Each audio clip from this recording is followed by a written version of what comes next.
The United States military began major combat operations in Iran.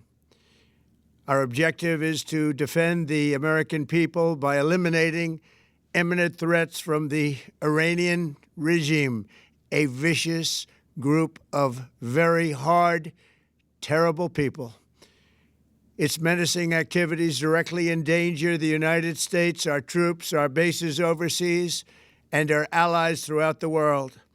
For 47 years, the Iranian regime has chanted death to America and waged an unending campaign of bloodshed and mass murder, targeting the United States, our troops, and the innocent people in many, many countries.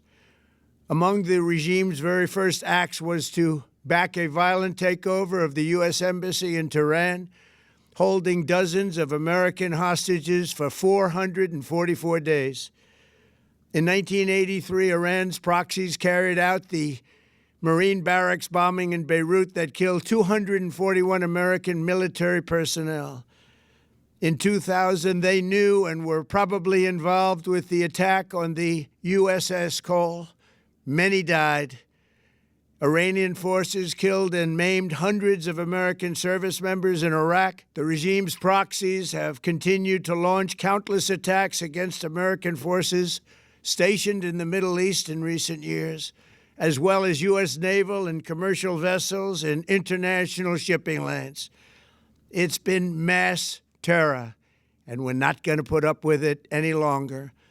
From Lebanon to Yemen and Syria to Iraq, the regime has armed, trained, and funded terrorist militias that have soaked the earth with blood and guts.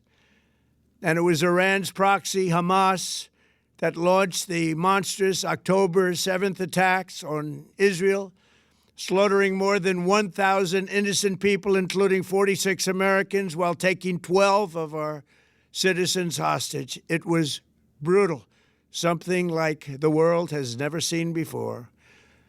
Iran is the world's #1 state sponsor of terror and just recently killed tens of thousands of its own citizens on the street as they protested. It has always been the policy of the United States, in particular, my administration, that this terrorist regime can never have a nuclear weapon. I'll say it again, they can never have a nuclear weapon. That is why in Operation Midnight Hammer last June, we obliterated the regime's nuclear program at Fordow, Natanz, and Isfahan. After that attack, we warned them never to resume their malicious pursuit of nuclear weapons, and we sought repeatedly to make a deal. We tried. They wanted to do it. They didn't want to do it. Again, they wanted to do it. They didn't want to do it. They didn't know what was happening. They just wanted to practice evil. But Iran refused, just as it has for decades and decades. They've rejected every opportunity to renounce their nuclear ambitions, and we can't take it anymore. Instead, they attempted to rebuild their nuclear program and to continue developing long-range missiles that can now threaten our very good friends and allies in Europe, our troops stationed overseas, and could soon reach the American homeland. Just imagine how emboldened this regime would be if they ever had and actually were armed with nuclear weapons as a means to deliver their message.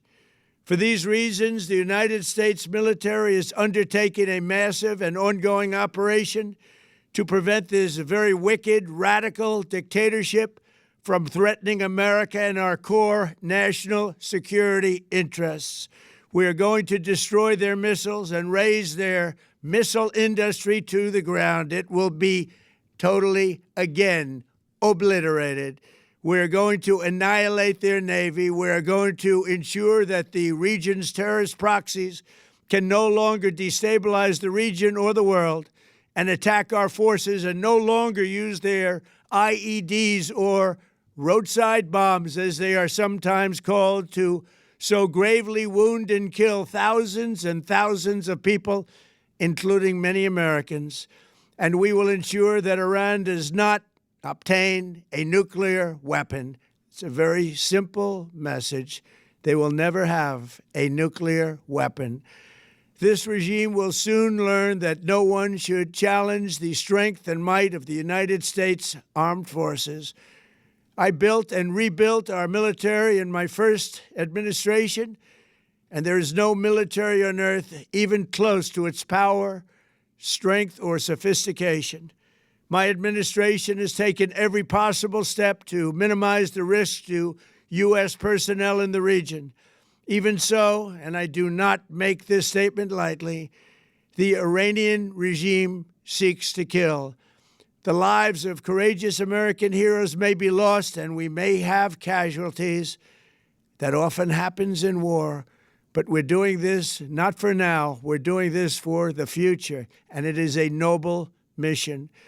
We pray for every service member as they selflessly risk their lives to ensure that Americans and our children will never be threatened by a nuclear-armed Iran.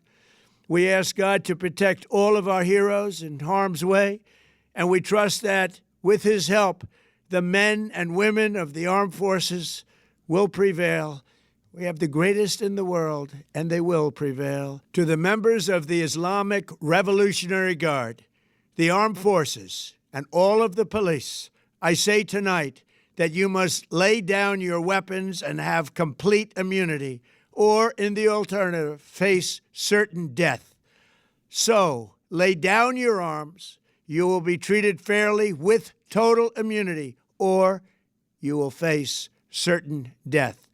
Finally, to the great, proud people of Iran, I say tonight that the hour of your freedom is at hand. Stay sheltered. Don't leave your home.